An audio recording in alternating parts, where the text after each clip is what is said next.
Bom dia, boa tarde, boa noite. Hoje eu vou falar sobre a defesa nacional, dando uma breve introdução, óbvio, sobre como ao longo da história existiram vários exemplos que duraram inclusive em vários lugares por séculos, de como a defesa de uma nação pode ser provida não apenas pelos meios estatais e coercitivos que vigoram em quase todos os países do mundo hoje, se não todos, pelo menos em grande parte da defesa nacional. E dando exemplo de sociedades clássicas, como por exemplo a Grécia, Roma, em vários períodos de sua história, como essas sociedades provam que muita coisa que os libertários estão falando não é nada de novo. Então, hoje em dia, mesmo os mais ferrenhos defensores do livre mercado e da propriedade privada têm dificuldade de conceber dois setores sem o monopólio do governo, que é a defesa nacional e a justiça. Muitos acusam os libertários de serem utópicos ou de mostrar exemplos apenas sociedades pequenas ou periféricas, como a Islândia ou Irlanda medievais, a República de Cospaia, etc. No entanto, mesmo nas três maiores civilizações da história, que é Grécia, Roma e a cristandade medieval, teve longos períodos de tempo onde não se tinha um monopólio estatal na defesa. Pegamos o exemplo da Grécia, por exemplo. O período mais próspero e livre da Grécia Antiga foi o período arcaico, que vai de 800 a 500 a.C., onde predominavam cidades-estados pouco centralizadas que espalharam a cultura grega por todo o Mediterrâneo por meio de colônias que também eram muito livres e autônomas da cidade que as colonizou. As cidades estavam em constante guerra entre si, mas essas guerras eram pequenas e rápidas, visto que, tirando Esparta, todas tinham exércitos locais e voluntários, geralmente financiadas por taxas pagas voluntariamente pelos mais ricos. A coisa mudaria com a grande invasão dos persas, com um exército de estimativas vão de 300 mil a 500 mil homens. Então começam as chamadas guerras médicas, que vão de 499 a 449 a.C., onde os persas conseguem tomar a Trácia, a atual Bulgária, Macedônia e a Jônia. No entanto, os gregos vencem a Batalha de Maratona em 590 a.C., perdem a das Termópilas em 480 a.C., perdem ou empatam a Batalha Naval do Cabo Artemísio, também em 480 a.C., e os persas saqueiam Atenas. No entanto, ainda assim, os gregos ganham a guerra contra um inimigo muito maior, porque Temístocles consegue evacuar boa parte da população ateniense e monta uma enorme marinha financiada principalmente privadamente pelos eupátridas, que eram a elite grega.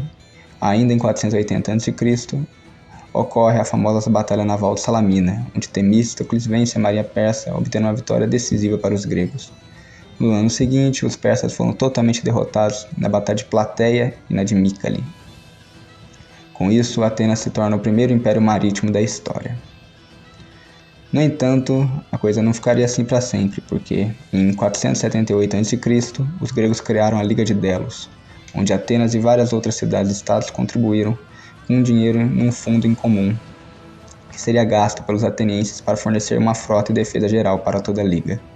Além dessa centralização política feita por Atenas para roubar as cidades da Jônia, ainda temos a expansão da democracia feita por Efialtes, que era mentor de Péricles, que por volta de 461 a.C. decidiu que queria fazer uma ampla redução dos poderes do Areópago, um tradicional conselho controlado pela aristocracia ateniense.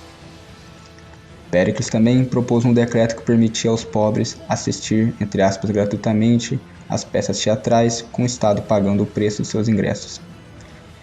Ele também concedeu salários generosos para todos os cidadãos que serviram como jurados na Elieia, o Tribunal Supremo de Atenas, pouco depois de 454 a.C.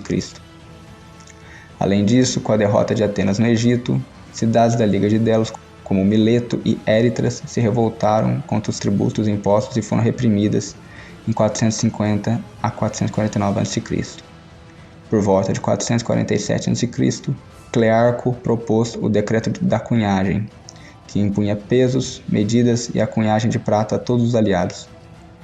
Uma das medidas mais tirânicas do decreto falava que todo o excedente de uma operação de cunhagem deveria ser destinado a um fundo especial e que todos que propusessem utilizá-lo de maneira diferente estaria sujeito a pena capital. Com esse crescente imperialismo ateniense, era inevitável que eles entrassem em guerra com outra potência imperialista, que era Esparta e a Liga do Peloponeso.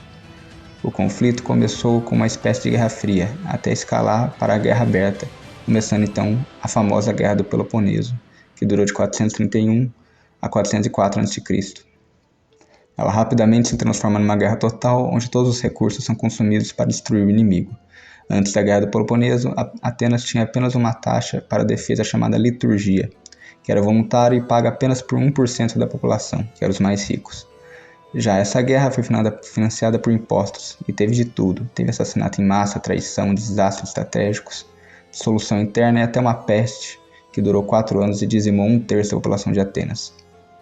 Esparta ganha a guerra se aliando secretamente com os persas, que ganham todas as cidades gregas da Jônia. Houve um golpe oligárquico em Atenas, apoiado por Esparta, e ficou conhecido como governo dos 30 tiranos.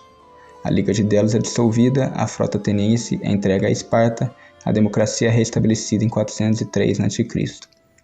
Com todas as cidades gregas fracas, os macedônios vão aproveitar a situação e Filipe II, pai de Alexandre o Grande, vai anexar todas elas depois de vencer a Batalha de Queroneia em 338 a.C. Vamos agora então ao exemplo de Roma. Bom, apesar da imagem que temos de Roma ser normalmente a imagem do Império Romano, aquela imagem de um império altamente burocrático, populista, tirano, a epítome do Deus-Estado, nem sempre foi assim. Roma começou como uma cidade pequena na Itália, em 753 a.C., que surgiu através da união de tribos de pastores latinos, sabinos e etruscos. Teve uma fase monárquica, de 753 a 509 a.C., a fase da República, de 509 até 27 a.C., e o Império, de 27 a.C. até 476 d.C. Roma foi pioneira ao criar o primeiro sistema de leis civis não estatais do mundo e criar a ideia de compartilhar a cidadania e absorver nações numa confederação. Eles tinham a tradição de ter um forte respeito pelas leis e pelos costumes ancestrais, e por muito tempo foram extremamente honrosos quando negociavam e lidavam com estrangeiros. Mesmo na chamada República, Roma era uma república aristocrática, onde menos de 5% da população votava, o que limitou muito os males da democracia.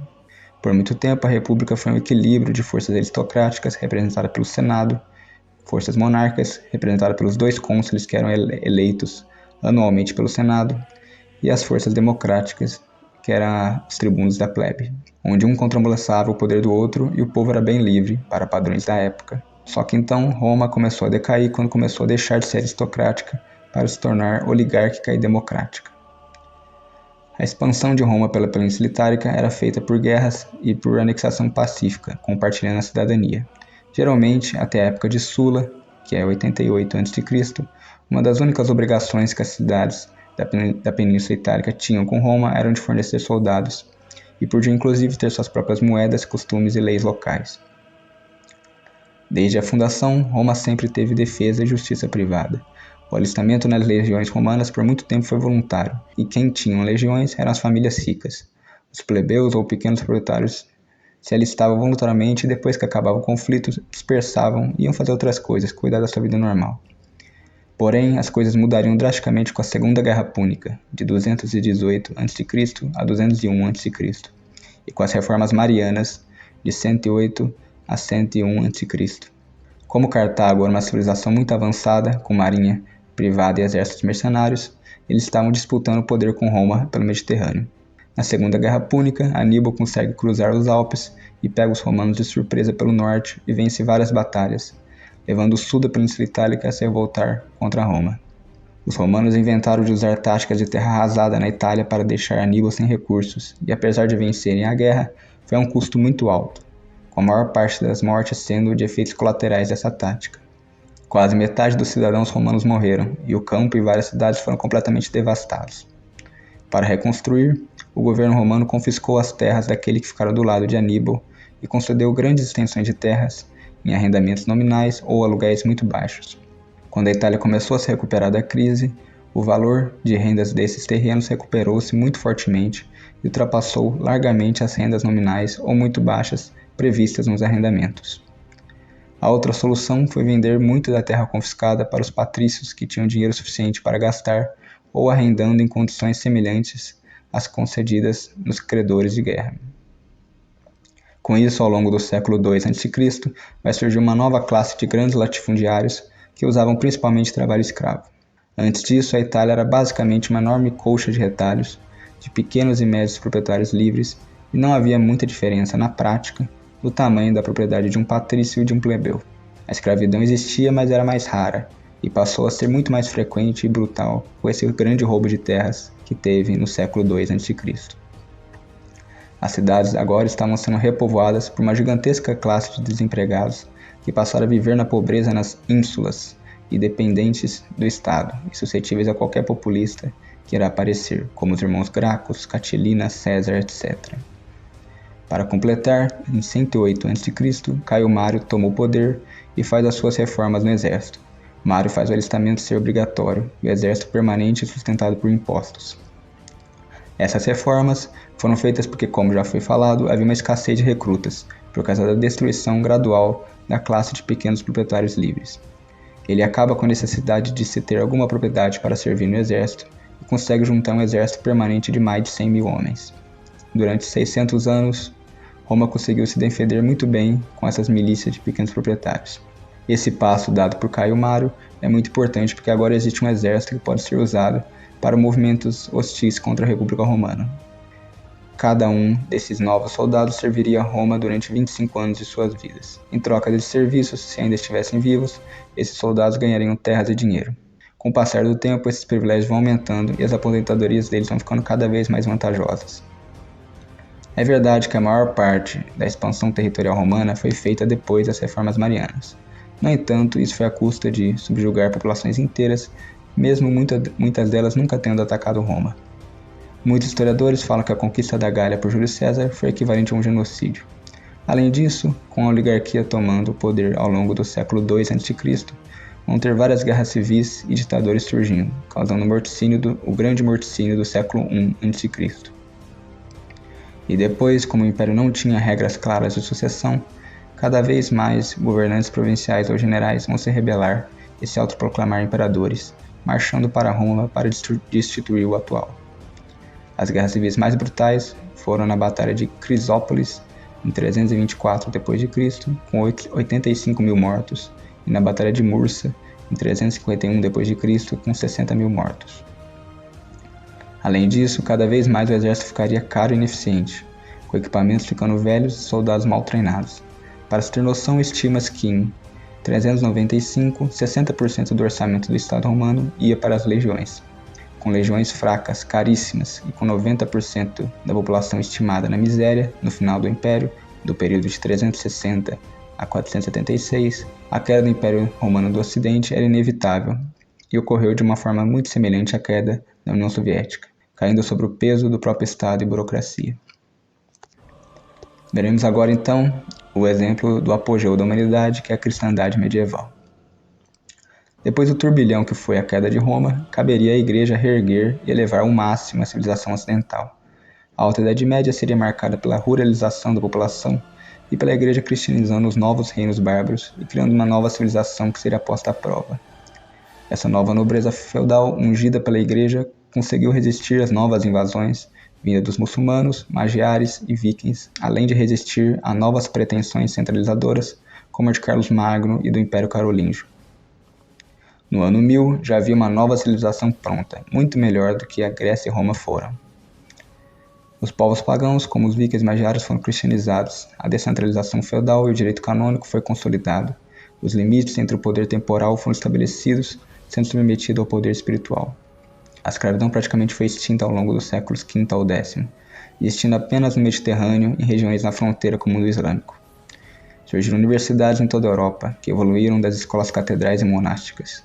Surgiram ligas comerciais como a genovesa, a veneziana, a catalã, hanseática, ligando diversas cidades por meio de uma rede comercial complexa. Surgiram inúmeros hospitais, leprosários, casas de caridade, para tornar mais digno o tratamento aos doentes e inválidos. Surgiram corporações de ofício de forma subsidiária, para tornar as relações de trabalho mais complexas e dignas. Surgiram feiras comerciais como a de Champagne na França, totalmente livres e não tributadas. Surgiram burgos e tribunais privados de todo tipo, do senhor feudal, do burgo, da igreja, dos comerciantes, etc. Por exemplo, a Liga Hanseática, além de ser de cooperação comercial entre as várias cidades do norte da Europa e dos países escandinavos, também provia defesa privada para as cidades membros. No norte da Itália, havia as famosas repúblicas italianas como Gênova, Pisa, Veneza, Lucca, que foram o berço do capitalismo. Como elas faziam parte do Sacro Império Romano Germânico, o imperador tentou várias vezes investir contra o papado, e o papa se defendeu montando um exército formado por uma união militar entre essas cidades, ad hoc, somente para isso, e que era desfeita depois das duas vitórias dos estados papais. Esse foi um confronto entre os Hohenstaufen e a Liga Lombarda, que durou de 1167 a 1250, devido à querela das investiduras. Por exemplo, a primeira vez que foi cobrado um imposto para financiar as cruzadas foi somente em 1146, quando o rei Luís VI da França criou um imposto que parece ter sido cobrado apenas sobre o clero, especialmente sobre ordens monásticas. Quando os nobres eram convocados pelo Papa, não era obrigado a ir, e muitos não iam, ou porque não podiam, ou por outros motivos, enquanto vigorava a descentralização feudal e a Igreja para aplicar o princípio da guerra justa, as guerras eram bem menos frequentes do que atualmente e menores, visto que os reis e os nobres não podiam socializar os custos de suas aventuras militares.